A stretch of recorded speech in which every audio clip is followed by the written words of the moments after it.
You're watching The Breakfast Club. Morning, everybody. It's DJ MV, Angela Yee, Charlamagne the Guy. We are The Breakfast Club. We got a special guest in the building. Capo! Jim Jones. What's up? What up, Jones? Tired as hell. You was out late last night. We saw you in Harlem with Ferg. Yeah, man. Ferg, I guess he was going out the country today. He had a little bit of time to shoot the video, so I set it up. We went in the hood and had some fun last night in the rain. So I was out all night. Summertimes in Harlem never get old, huh?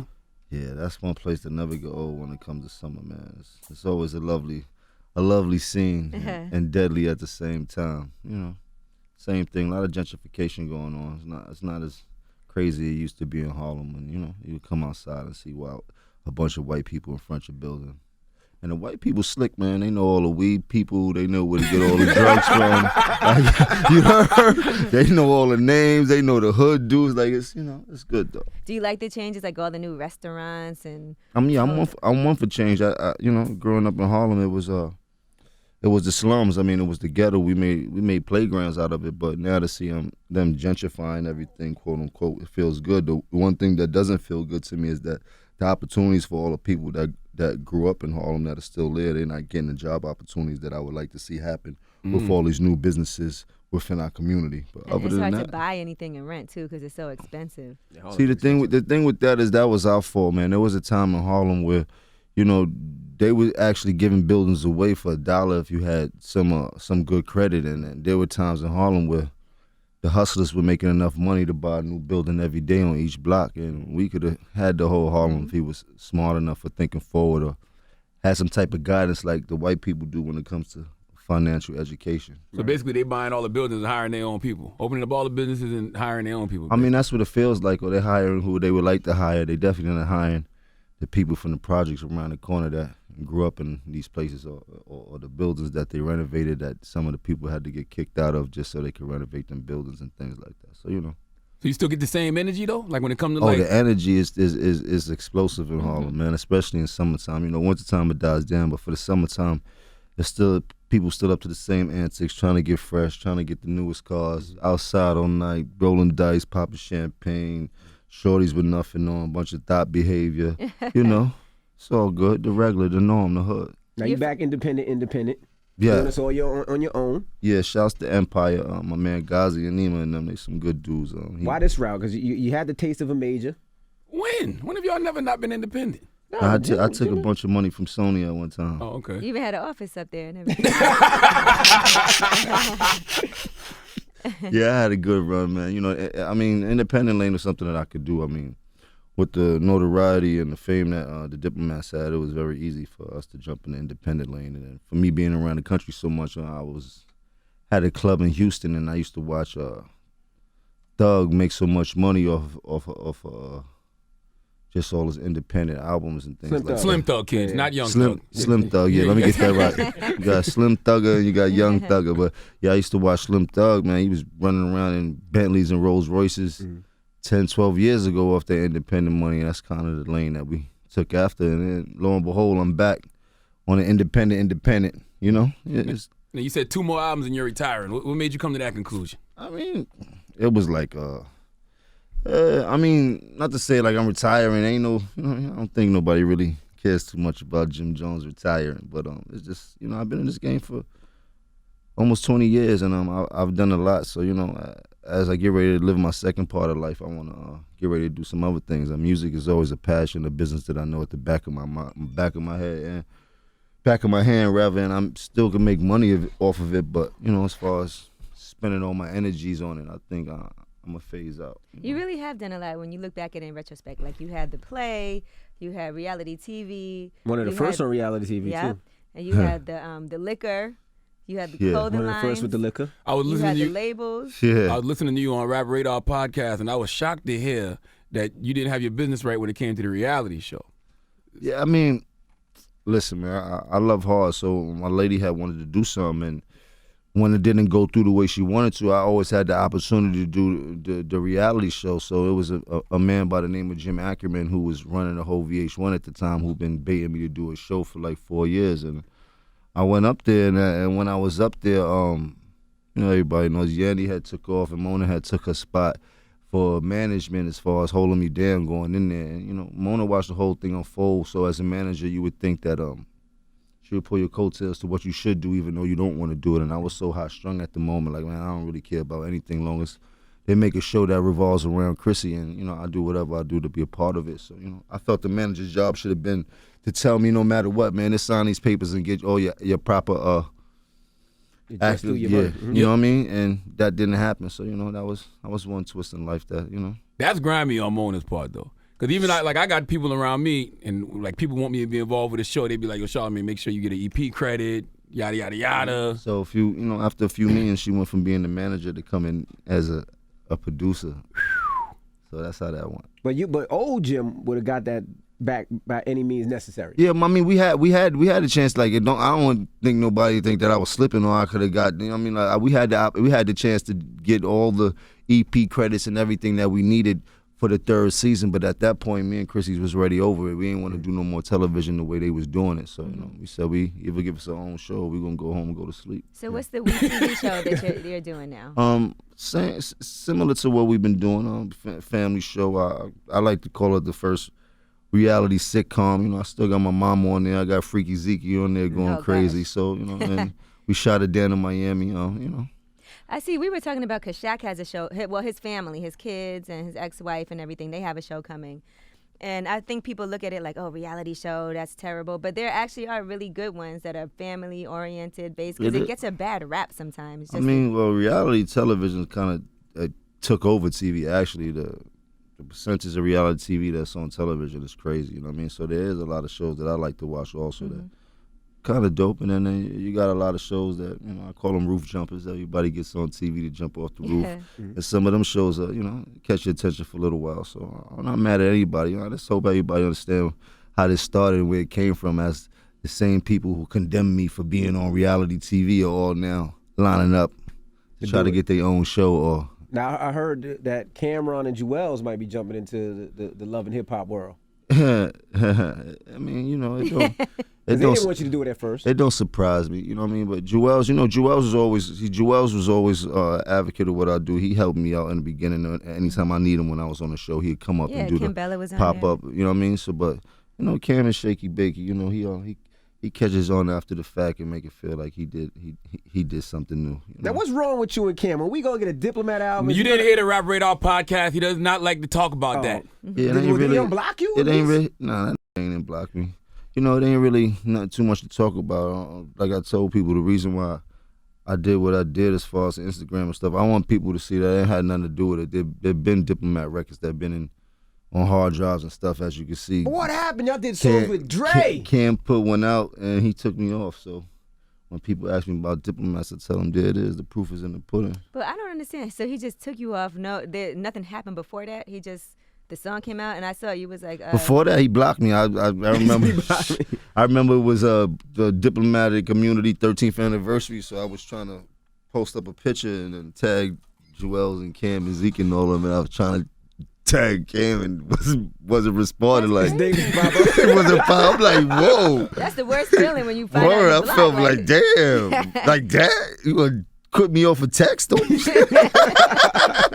But they said it was in response because I think you said, man, DC's was alluded that maybe he was snitching or something. Oh, I don't know who's snitching. For me to tell who's snitching would be snitching. You know what I mean? I would hope whoever's in jail is flying straight. You know what I mean? And jail is tough in there. If you ain't got your paperwork together, I don't think you're gonna last too long. You know what I mean? So, and that whole situation was a whole nother situation that was some street shit that really had anything to do with Cameron. And, you know, it's a bunch of personality flaws that we could talk about up here about people, but we're not gonna get into that. You know. How did the other members of Dipset deal with brotherly issues? I mean, you know, Jewels is his own man. It came to a point where the money makes you your own man. It makes you your own boss. That was the things that was the first debacle between Cam and Jewels. Is, you know, he finally became of knowledge of what the game was about and what he was worth and what he should have been getting. You know, that's how that went. So, I'm confused, and this is why it was confused me. Like, you got in a beef for the family. I was the so-called. You was the Dudder man. Enforcer. He said the Dudder man. He was the enforcer. I was the Dudder without a stutter. You heard? You done got in a beef with everybody for the unit. the 100%. diplomats. And then now that y'all don't speak it seems crazy. I mean, you got into the beef with Rockefeller because of it. Facts. Beef with True Life because of it. He's a bird. I mean, facts. You got a beef with everybody, but pretty much because of Cam and the situation. I mean, yeah, you get in a situation with your brothers and, you go against the world, just like 300. That was the mentality we had. It was us against them. Couldn't nobody stop us. Couldn't nobody really do nothing with us and things like that. It's kind of crazy because I was just telling somebody the other day, like, the same artists you came up admiring and wanted to be like and rap like and go get the coats and the jackets like, and was the same people that we came in the game as competition at a young age. So we had like the Iverson syndrome when Iverson went to the pros and had to shake up Michael Jordan. It was the same thing, but what we were going to do, let somebody walk over us and not eat in this game and not feed our family and live the lifestyle that everybody wanted to do, or boss up and make diplomats a household name by any means necessary. And that was the position I took. I mean, it's still a position I take for my and shit like that part of me. I go hard. But do you feel now because you did that, you could have broke bread with a lot of these people that you had beef with, and now the person that you were you didn't expect your team to fall out, right? You know what I mean? Yeah, I didn't expect my team to fall out, and leadership skills come with having a leader that kind of guides you or having some people over you that kind of, tells you what to do a little bit. We didn't have no OGs. Me and Cam was each other's OG, so it was kind of hard to navigate and fulfill everybody's diplomat dream when you had two young kids that was making millions since the teenage years. And, as you get older, you kind of separate. Everybody has their own views, bro. Dame wasn't y'all OG? Because it seemed like y'all looked up to Dame at Dame one is time. a bird, man. Dame is a bird. Dame always been a bird. But yeah, he was at one time. He was a dope individual. We had Rockefeller. They was at the top of the mountain. Saved Cam from a hell of a situation when he lost his deal. Started as management and then gave him the opportunity to actually be a Rockefeller artist. And Cam flourished, went platinum. Gave us the platform to do diplomats. Joel's flourished. He went platinum. I mean. We did everything we wanted to do. I mean, so I can't be mad at the fact of the things I had to do. It's kind of funny, though, because some of these people that I had to go up against, I would have loved to do some music with, like, from the Jays to the Nas's and all that, And I never knew Nas, but Jay, there was a point there was a mutual respect before all of this went down. We used to run up in baseline and gambling, playing guts and playing pool and all that. So, it was good, but I do hope that these same individuals respect what I had to do for mine. Right. You dig? It wasn't nothing personal against them. I didn't know none of them. This is the game. I don't know nobody in the game. You know what I mean? All I know is how to eat and protect my dues, and that's what I did. And so, But don't you think some ties are just stronger than any industry bull? Like, y'all really came from the mud together. No, 100%, man. Me and Cam started from high school days. Me, Cam, and Zeke. And, Joel's also, we got him when he was 16. He was a tender youngin' and turned into a beast. I mean, what we gonna do, man? We gonna live life or we gonna cry over spilled milk, man? We had an incredible time, and I don't know if the timing is the right time to do another Diplomat album. I don't know if the people will receive us the same way that they did receive us, but I ain't mad, man. You feel like business-wise y'all could come back together, though? I mean, yeah, if business presents the opportunity to do something, yeah, that's easy. Everybody moves for money.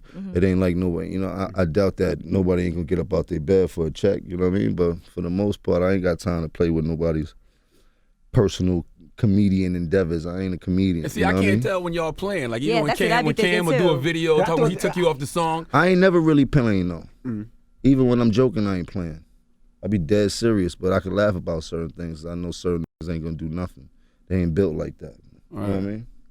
I remember one time Cam said that y'all that you wanted to fake a beef. Yeah, and that's the whole nother thing. When you younger and you watching the game, and he talking about some stuff that we talked about probably when it was 1996 or 1997, something like that. You know what I mean? And you watch all these beefs, and you thinking of elaborate ways for your team to get on and kind of shake the pot and things like that. So that's probably one of the things that I threw out about. It wasn't, you know what I mean? It wasn't like orchestrated, like this is what like, yo, this is what like, you know what I mean? It was like, yo, man, it'd be crazy. We start a beef, come back together, it'd be ill. This is probably around the time when Jay was like singing that First the Rap Game breakup. That what song, you know what I mean? It was around that. You know what I mean? So me and Cam was students of the game, man. We studied hip hop when we was coming up. Like, we had VCR tapes of videos and everything. So we was so excited to be in it. It was like, man, we gotta make we got to make our marks. You know, and those are those kind of conversations. You know what I mean? By no means I ain't mean no malice by it. It was all for the love of what we were doing in Dipset. You know what I mean? And you know, you got people that always twist your words up and try to use it as a stepping stone to make themselves look good, like Jim was slipping. But Jim was never slipping, man. You feel like you get your just due though? For all the stuff that you've done, I mean, Ye named a bunch of them. But Nah, I don't get from no. the I didn't look even of finish. the- I don't get no just that's due just out off the here. top I of mean, my bringing head. Master P down here and the first one to do a record with him, to the Vamp Soda Company, to the clothing lines. Like, do you feel like people respect the business side of Jim at all? Because they don't. I see it, but I feel like people. I mean, don't really get to see that. it's hard to respect the business side of somebody who been acting erratic for 20 years in this game. You dig? I know everybody know I'm smart. I know everybody know I know how to get to a dollar, but I guess when it comes to really sitting down and diving into all the things I've done, nobody's take the time out to really realize all the stuff that I've started, all the trends that I've started, all the business moves that I've started, and a lot of them things I've seen other rappers or other moguls kind of grab onto my idea and take it to the sky. So, you know, a lot of times those are the things that really piss me off. Like, I do an off-Broadway play, I get 2 thumbs up in the New York Times theatrical section, and that's just it. You See, know I what I was mean? gonna That's bring where that up. that's where it dies. 'Cause But I if saw someone else were to do it in this game who could possibly pull it off, I don't know who, but this would have been probably something they've been playing in Paris. And now that I see the rap Hamilton. play Hamilton, I laugh at it. Like, man, I rap circles around Hamilton. You dig? Like, I ain't and no disrespecting nobody and things like that, but I know what I pulled off, and I know what I'm capable of. But I ain't gonna sit here and go crazy about it, though. I just keep on moving. Some You amount need of some stick more in the white big people way. around you, Jim. And that might be it. It's always good to have white people around you, man. Not to say it in that way, but you know, they think different. Like I said, they financial thinking is way different than we were taught, and you know, their business etiquette is way different. But Yeah, that was one example of the hip hop monologues play you did, because I went to go see that, and I thought it was a really great play. Like, you did a great job acting. Everybody was really good in it. The script was great, and I was like, okay, so I'm sure next day about to take this on the road, and that's what I'm saying. Like, I wrote the script. The only thing I didn't do was direct it. That was the director's job. But when it came to all the ingenuities and all that type of things, I did all that myself. And you know, these are things that people don't get to see or hear, or you know what I mean. I don't have somebody with a Snapchat around me all day or somebody posting up. I just go for mine and I keep it like that. And hopefully, you know, somebody that thinks that is dope enough or put it to the forefront. Like, you know, I hear.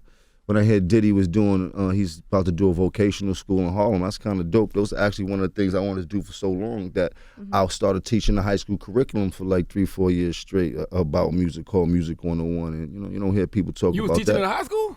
Mm-hmm.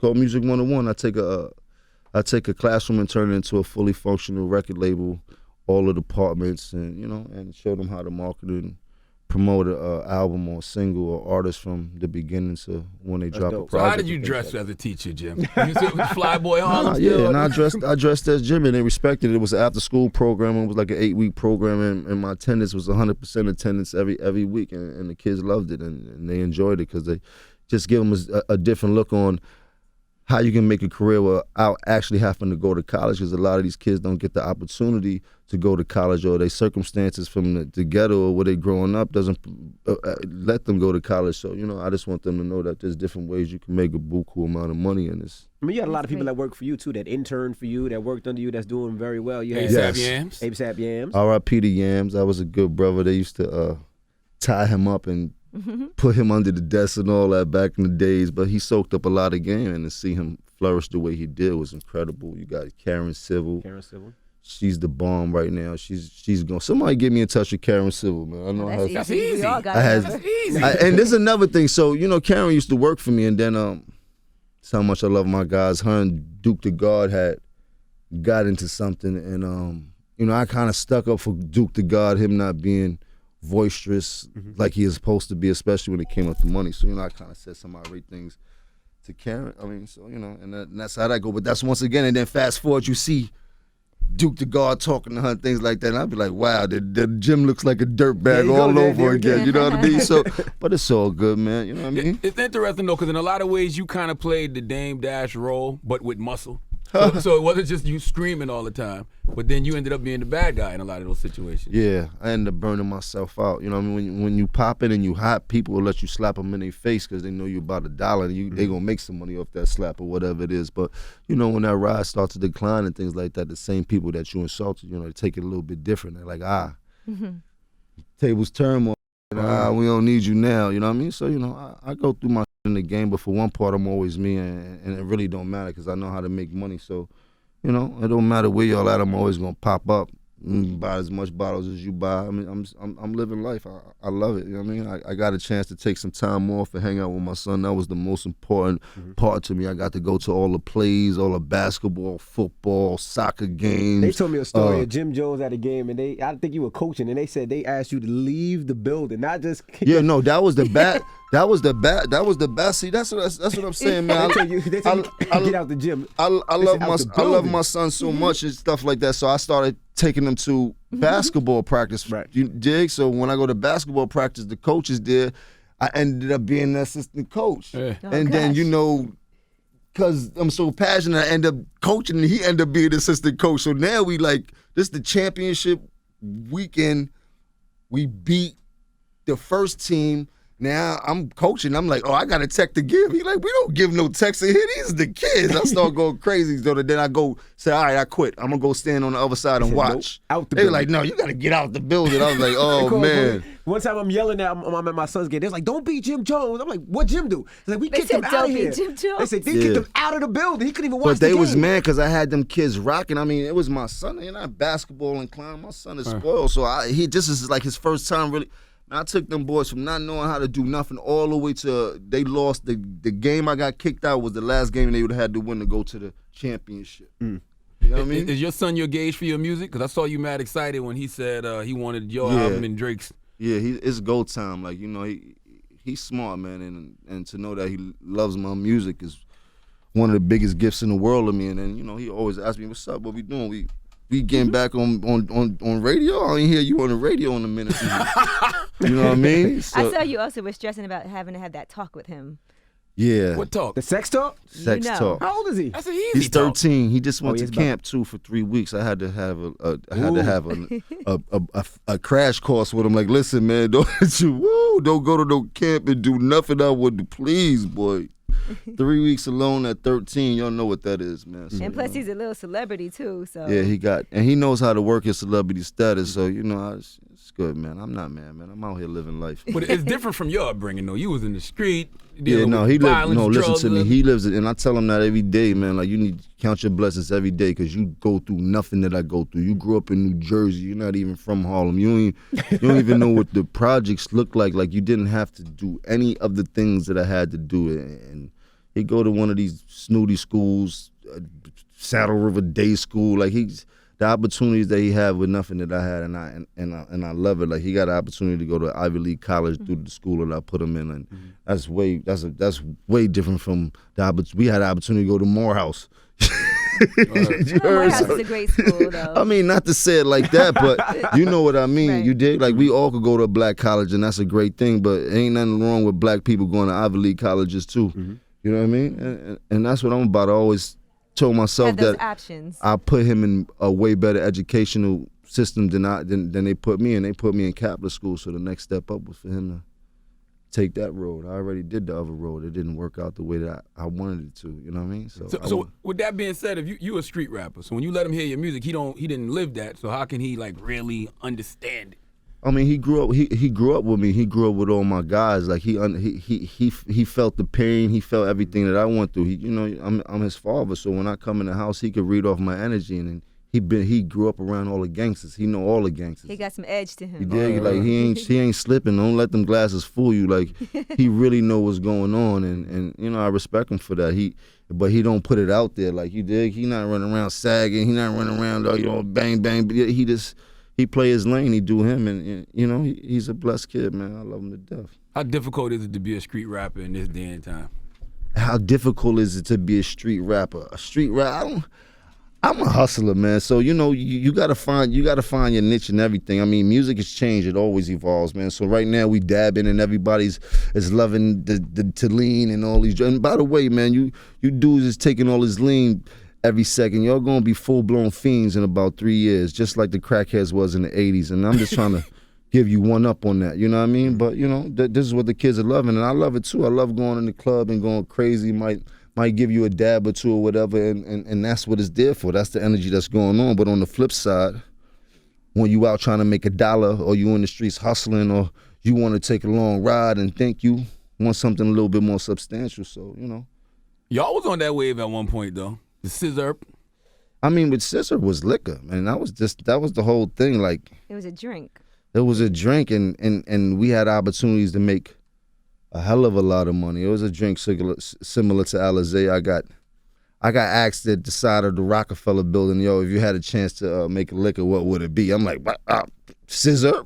Mm-hmm. You dig? And I make it just like Alizé, and then I'm gonna get 3 6 Mafia to do the scissor record over, and we gonna kill, and that's what happened. And you know, it's another funny story. We lost that deal because your man Cam wanted $300,000 because he didn't understand where I was getting all this money from, and the marketing budget that I was burning out Porsches and Lambos and trips to Miami and opening clubs with. He thought that I was funneling some type of money, so he threatened them and told them to give him $300,000. And they said, "Cool, we can't do business with y'all no more." So that's how the deal ended with Scissor? Yes. Because it came. So hold on, was they cutting you checks for real though? At that point, we wasn't in the profit margin, but at that point, we had sold twice the amount of bottles that Hypnotic had sold in their first year. So we was on to getting a super check. Like, we was going to all the liquor conventions and things like that. And, you know, that's what it's saying, being young and not having nobody to kind of tell us to cool down or chill out for a second. You know, we kind of Why he just ain't come to you, though? Shot ourselves in the foot a bunch of times. I mean, you know, authority complexes. You know, Cam was the boss. And, you know, when you feel somebody's not reporting the way they should be reporting, or you feel somebody's taking money out the basket and you ain't getting nothing, you know, you right to the source. You go for it the best way you know how. I don't think it's too much asking me anything. Would you ask me anything, or would you just take it upon yourself? Like, you know what? Nah, y'all were brothers. If we boys there, I gotta ask you. I'd be like, yo, Jim, where you getting this money from? Slept on the But same clearly bed there when was y'all some type kids. of We issue definitely right slept there. on the same bed. Maybe slept with the same women sometimes. That was my man. But you know, the business was always different. You know what I mean? Especially when Jim Jones started to become Jim Jones. Is that the problem? I mean, that's what it felt like, because when it was Jim Jones, the hype man, ride or die, jump off the roof for you, it was a little bit way different. And, you know, as you become a man and the money start piling up, and I don't need your assistance anymore the way I once did, which you should be happy, you know. Man, I don't know, man. Listen, man, I ain't mad at nobody, man. I could sit here and go through a bunch of different things that I could be upset about. But, you know, when y'all get him up here, ask him some serious questions. See if he pull a Eddie Murphy role on y'all and start making jokes, start deflecting and things like that. You heard? Can you let things go, Jim? Because even when you started to mention True Life just now, you started to say something slick and stop. I'm a comedian, but he's a bird. I'm a comedian, my bad, you know. Jim is crazy, man. He was on me the other day, he had nothing bad to say. He was like, he don't got no problems, He's like, he don't want no problems with anybody. no It's you, all behind nobody. him. He went through a lot. He went through a lot. You dig? I don't care about what you went through. You dig? All my went through something. All my get shot and been in jail every day. Who cares? You dig? Care about that. Jim Care is a about your cancer. feelings. I'm a cancer. 50 Cent is a cancer. There's no expiration on petty. My pettiness is deep. Petty wop in the flesh, no dreadlocks, you heard me? Stop playing with me. Well, let's talk about your new album for a second. The Kitchen. How about that? I see you have a lot of the newer artists on here also. Yeah, I need that new energy, man. I ain't gonna be on The Kitchen with a bunch of old folks. Some of the Double XL freshmen. You heard? Some of the Double XL freshmen on there. I'm the oldest one on that Kitchen, but you know, there's a lot of great young energy out there. Shout out to Dave V, shout out to Neek Bucks, the sixth guard, my young Harlem comrades that's coming up real fast and strong. You know, shout out to Fred the Godson, shout out to Kevin Gates, shout out to Mike Will. Our girl Bridget Kelly. Bridget, she went ham on that Kitchen joint. She's an incredible artist. You know, we put a little mixture together. I haven't been out in a minute, so I wanted to put some music out that I was used to, something I could find a thin line between what I used to do and the things that's going on now. And you know, I want to see how the people receive me, and I've been getting a warm welcome, so I'm not mad. I mean, it gives me every indication to start going harder and start putting some visuals out. Shouts to A$AP Ferg as we was in the middle of Harlem last night in the rain with the I-8s out and all that, having fun, popping a little champagne. It was dope. You still direct your own music videos? I still direct my videos from time to time when I get the urge and stop being lazy, but last night, shouts to Kid Art, they came out and directed it. Even that, the directing videos, I put people on. Even the inboxes that people record on. Like, I was the first person to even put the inbox within this hip hop industry. I remember Dame shutting people's recording budgets down and giving everybody in Rockefeller at the time an inbox package so they could record in the hotel, inside the office, and all that. So I've been one step ahead of the game for a minute. So I guess I got to get back on my feet. How do you feel about the new wave of Harlem rappers? Like who? Like the Davies, the Neek dope Buck guy. Neek Bucks is dope. Ferg is dope. G-Dot, what's up? Shout outs to the Rider. I heard you had the Rider. The Rider was up here yesterday. Damo. Man, there's a bunch of dope talent in Harlem. You got some girls out there making some music. This Harlem has always been a talented place. We don't get to the forefront like we need to be, but in rap history, we've made a hell of a stain. Do you feel like you still have to play the street in order to make music? I feel like I need to absorb what's going on in the street in order to make music, in order for me to be relevant in the pain that I portray in my music. I mean, I can't sit at home and be in a jacuzzi smoking blunts and feel that I'm going to give you what's actually going on out there. So, I keep my ear to the street, and I might drive through and pull up. I got a few kitchens that's still available for me to chill out and soak up game from all my hustlers. It's all about the diction. It's all about the lingo, and that changes up all the time, I seen a video of you and Floyd Mayweather playing basketball. The champ. Yeah. He ain't the champ to me. I'm the champ. I guess you won the game. Yeah. Shouts to P. Rilla. P. Rilla jump shot was off that day, boy. Did y'all bet, or was this a friendly game? Bet or friendly, yeah. I wouldn't. See, for me, I'd rather it to be a friendly game because the victory is way better than me betting. We all know Mayweather got more money than enough. A bet to him would just be a charity case. Like, oh, you needed 20,000? He needed him 20. You heard? Right. But nah, I got this victory in the back of my pocket. Only way for him to get that one is to get it off the court. You know what I mean? So you excited about Derrick Rose coming to the Knicks? Super dope. Shout outs to the Rose. Shout outs to all my Chicago guys. Rose is a good dude. Him and his brothers, they some dope individuals. Especially you might need to get him in the gym with you. Make sure he stay healthy. Make sure his body right. Listen, man, the body adapts, man, and that's the funny thing. He didn't fall to get back up that many times and not go strong, man. You know what I mean? I haven't seen that too much. And plus, these NBA players are very resilient, and especially when they get injured and they come back with a vengeance. And it's New York Knicks. The New York pride is gonna lift him up and keep him strong, man. Don't do that, man. He ain't even get here yet, man. Keep him strong, man. That's another place you was in early, Chi-Town. Chi-Town, yeah. Early. Me and Cam had the crib in Wrigleyville out there a long time ago. That was one of Cam's favorite spots, actually, man. Chi-Town, Ohio, North Carolina, Miami, Houston, even LA. I was one of the first dudes from New York to go over LA and put my foot in the ground, and it's kind of let them know that we banging the same way y'all banging out there. Not to glamorize nothing, but it was really, really ignorant of me, really, because I just was going over there just to show more black people, killing more black people, and showing how strong and ignorant I was and things like that. You know what I mean? But they single-handedly blame y'all for gang culture in New York. I mean, they should. I mean, when did you see gang banging before you saw us, or before you saw me? You dig? This wasn't nothing new. I mean, I would tell people all that the rap police was the gang unit before they was the rap police. All right. They used to be in the tunnel with me with 80 Bloods trying to figure out what's going on. You know what I mean? This was 95? Before we even signed a deal, when Biggie and all them used to be in there. I done seen everybody in the tunnel. Mike Tyson early days, Eazy-E, Biggie, Ice-T. I remember Mobb Deep first night they came in there with the North Faces on the big puffy joint, the red and black one and the yellow and black one. I used to go to the tunnel every Sunday up until we got our rap deal. And even when we got our deal, I went every Sunday as long as he wasn't on the road. Peter Gation, Mark, the security.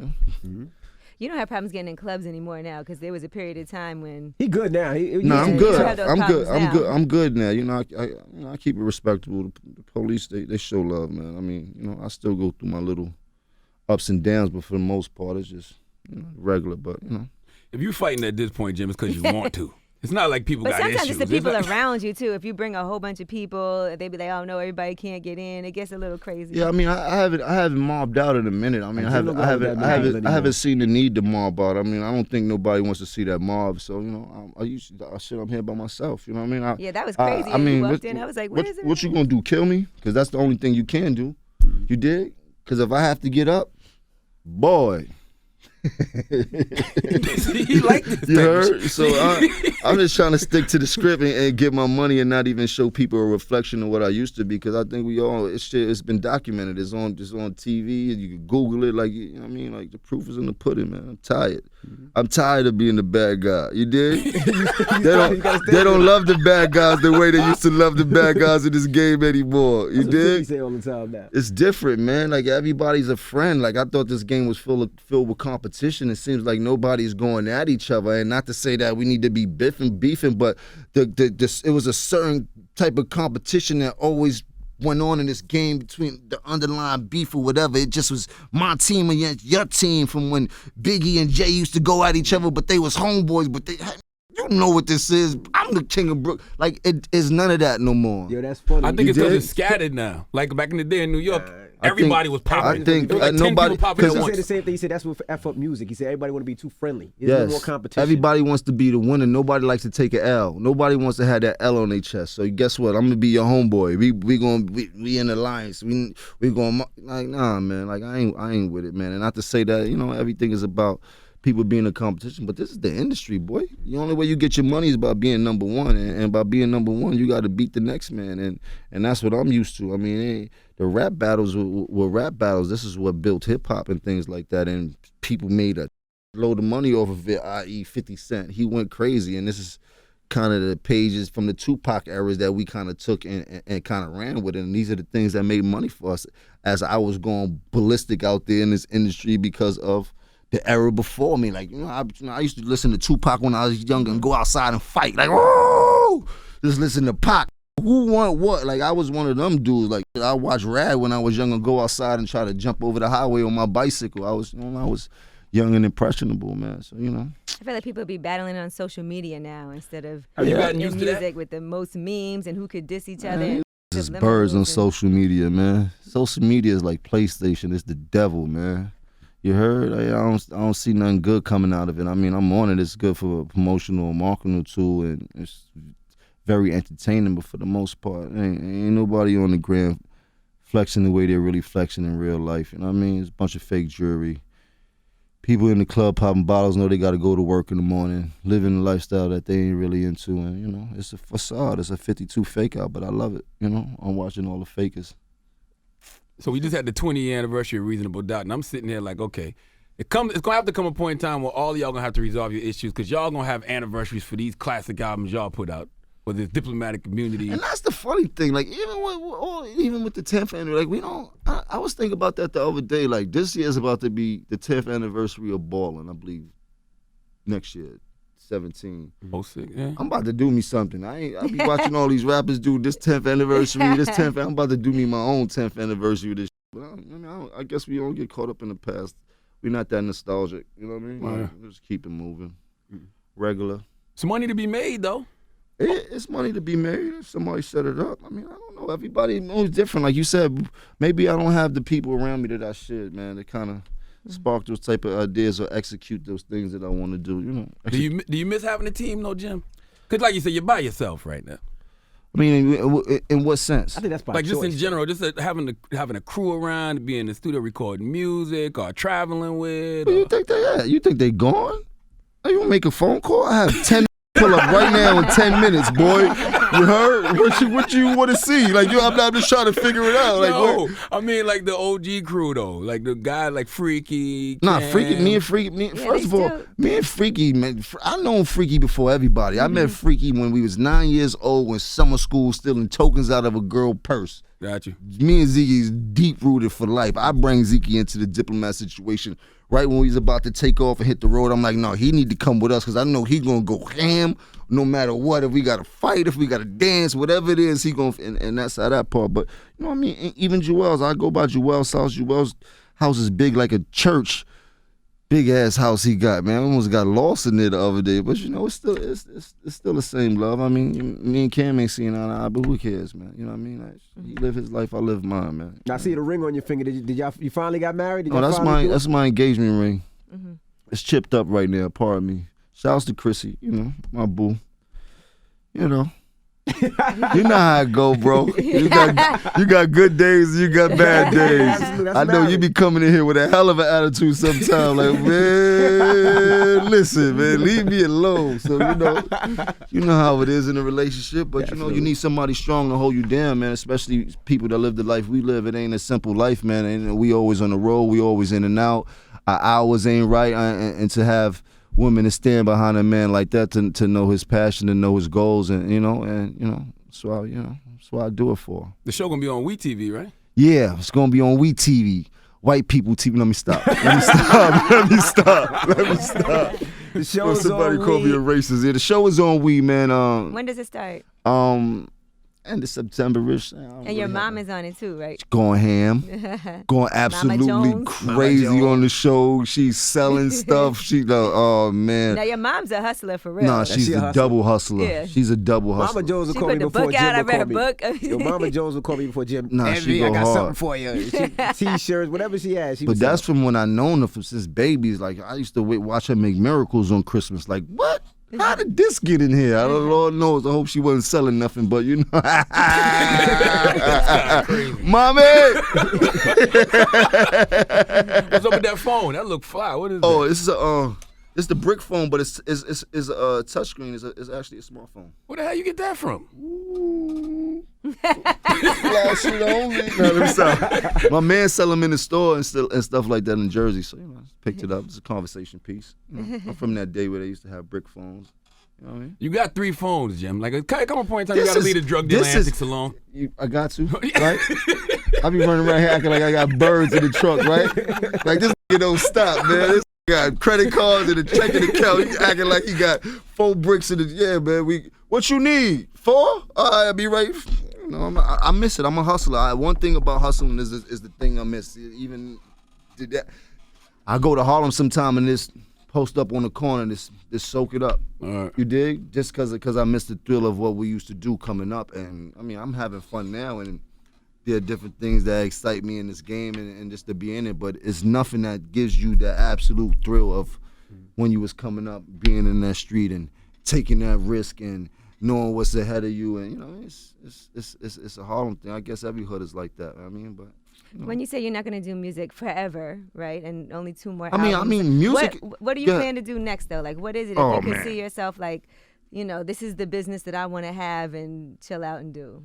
I've kind of been just like planting different seeds in different places to kind of flourish, so that when I am ready to stop doing music, I could go into other things. Like, I got a partner who's deep into the oil shipping business and things like that, and that money's retarded. He takes more jets than I take regular planes. You know what I mean? And then you got, it's just so many things I be trying to get into. The clothing line, other television production efforts. We in the midst of opening the first zip line in business in Bahamas, which, you know what I mean? So it's just, we working, man. I've been in the sneaker business for a while. Shouts to my man GB's. Matter of fact, I didn't get to get home yet. I'm still in yesterday's clothes, so I got your sneakers. I had them yesterday. He already had them, but I Ferg called last minute like we gotta shoot the video now. I ain't mad at you. My whole day. Nope. But for all of y'all, I want y'all go. No, for all of y'all, I didn't know your sizes and stuff like that, so I was just gonna give y'all the free trip to go to GB's and just get the sneakers that y'all like. I had found out his size yesterday, so whenever y'all ready, y'all just run on down to GB's Appreciate that. and get it. I realize now. Lastly, I know we always talk about this, but I realize that you on your health tip crazy. Yeah. Like you been for the last couple of years. What got you working out? Because you was a skinny guy. I was skinny as You working out? My lady. when I first got with her, I was hella skinny. She like, whoa, you gotta do something about this. So, with her starting me up and then learning to love it and then learning more about the body and getting older, trying to stay younger, and you know what I mean. Mm-hmm. You got to do something to have that edge on your side with these youngsters, you know what I mean? So one thing they ain't doing, they ain't working out. They popping a lot of pills and leaning, you dig? So, you know, at least I could look like a piece of jewelry when I walk in the club. They be on you. Every time you post a pic, they be like, yo, gym skipping leg day. Yeah, but the funny thing about it is if you go to my joint, you see I be squatting 315 and all that. I mean, you know, we black people, some legs don't grow like we would like them to. But I'm strong as an ox. Won't y'all come try me out? No, I seen you in there. I seen you in the gym. Yeah, I seen you a couple times in the gym too, right? Yeah. What was he doing, taking selfies? Oh. Yeah, right. I be in there getting it. Now, this is my final question. You think for the politics of the game, do you ever could say apologize to some people? Like, my bad? Because we had X up here, and X was like, he saw Ja, and they pieced it up. And he saw if he saw Jay later, he'd piece it up. He'd pieced it up with Drake. Could you ever do that with Jay or Nas? Yeah, man. I mean, I be seeing these guys like, damn, I wish I had a liaison to kind of tell them, man. You said those guys. You gotta say the other guys too. You gotta say. Why like, we starting with Jay and Nas? right, With Jay and Nas. What other guys? You gotta go do the whole thing. It's four: Jay, Nas, Dame, Cam. In True Life. And French. In French. Yeah. No, French. He gotta shoot a fair one. I don't care what go on. He gonna have to shoot a fair one for life. I don't care how many times you tell whoever know. He gonna have to shoot something, boy. You dig? That's just that. But everybody else, you're cool. Let's break it down. Me and French could be cool after you shoot the fair one. Who knows? Why you want to shoot a fair one? Why would a fair one? He might win. He might win. Why would a fair one do it? Like why that? Like why hands?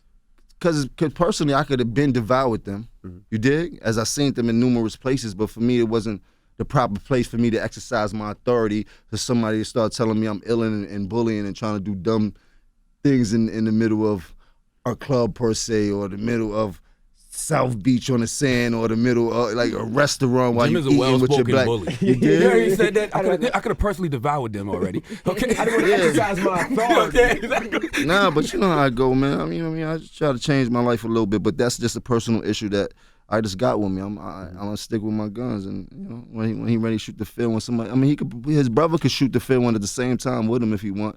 Make him a little bit easier. What's his name? Zach. Tell him jump in the bunch too. 2-on-1. 2-on-1. They need to get their weight up.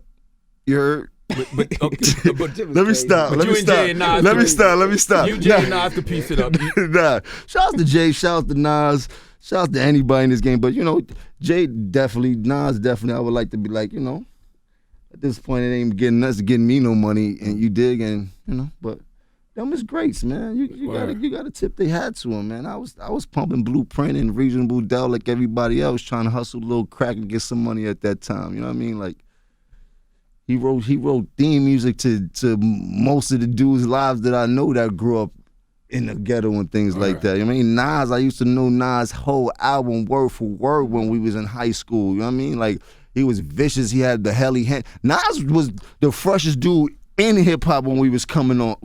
The Helly Hansons, the Army suits, the Averex leathers and all that. Right. Nas had the official like NBA b-boy stance that they used to put in all. You don't remember that? He used to have the b-boy stance, but they used to put it in all the sauces and all that. It looked like the NBA logo and all that. Like, you dig? So, you know, how could I hate on that? You know what I mean? Like, you did. When I was 12, I went to jail for snuffing Jesus. Like, what? Right. How could you hate on that, man? I'm a fan of hip hop. I'm a hip hop kid, man. I grew up loving it. And I was fortunate enough to be able to get in this game and make some money and make some things move, man. I mean, I had a Michael Jackson hit with Ballin'. I can't take that back for nothing. No matter where I go, I cringe when I hear that song, but I love it because I know it put me on a different stratosphere when it came to living and providing for my family, man. I mean, there's nothing in this game that I regret. There's nothing that I would take back. Everything happened for a reason. I'm still here. I'm up at the radio with y'all. Y'all got the #1 morning show in the whole industry. So that's testament, man. Until we fall out. I mean, you gotta have one good fallout, right? Ain't no, hey, if it ain't nothing like bouncing back when you fall out. You You dig? You see LeBron, he bounced back on everybody's ass. So, you know, it's all about persevering and giving maximum effort at all times. But we ever fall out, we just shoot the fair one, you know. That's what I say. Just think get it. Whatever the issue is, get it off the said I chest would and keep win. it Yeah, I think moving. he'll win, It's but- too much money to make, man. Absolutely. Let's Man, go for you, Cam, Dame. Like, It is a lot of money to make, man. You know, but sometimes money ain't everything, and all money ain't good money, no matter how much it stack up. You dig? And maybe that's been a bit of my downfall, because that's kind of the things that I always stood by. You know what I mean? Well, Envy don't like Dame either. I've problem known with Dame since I was 6, but you know, and I also know his characteristics since I was 6. He always been a bird. You We just don't dig? think alike, that's all. You dig? Oh yeah, we don't think it like. Shouts to Biggs. My man Biggs is home. I seen him Biggs on- is Yeah. absolutely one of the smartest people that I've known since I've gotten since the street man is fact. Like he's the ill one. You dig? Everybody talk about the plug. That's the plug, boy. Like ain't nothing happening. Ain't no Rockefeller, no nothing moving if it ain't for Biggs, man. And I just hope that on his come home he could get back into the things that he like to do, as far as people knowing how responsible he is for a major part of this rap industry that a lot of you people are making millions of dollars, even though he don't talk too much. But that boy is very smart, and Yeah, I he try made to a get lot him of up here. strong I'm moves. trying to get Have you him spoke up to here. him? Yeah. Oh yeah, I spoke to him. I speak to him all the time on the text and things like that. I haven't seen him yet. I'm gonna pull up on him, but you know shout out he's to Biggs. I ran he's into him ill. at I seen Mastro's him 2 one days day. ago. Big, Yeah, I seen him 2 days before Biggs got locked up, I remember him pulling me to the side like, listen, yo, it's about to be a recession. Save all your money. Listen to me. I'm like, a recession? I'm about to go to the strip club and go ham. You talking, and lo and behold, within the next year, that's when everything crashed and everybody was going crazy. And I lost like $8 million in Merrill Lynch or something like that, man. I almost died. That almost took me to hell. Like, what? Give me air. Crazy. I mean, but I'm just showing you like that. This is the type of individual he is. He's always a step ahead of the game when it comes to that type of illness with the financials and what's going on in the world. Like when it comes to viral and everything on the computer, Big's been on that 10 years ago and things like that. You know what I mean? So this hustle is different, man. I tip my hat to Biggs, man. You know, I learned a lot from him. Word. Well, there you have it. It's the Breakfast Capo. Club. It's Jim Jones. The kitchen in stores now. The kitchen and stores. Harlem, go get that record. ASAP Ferg, what's up? The Breakfast Club. Every weekday morning. Tune in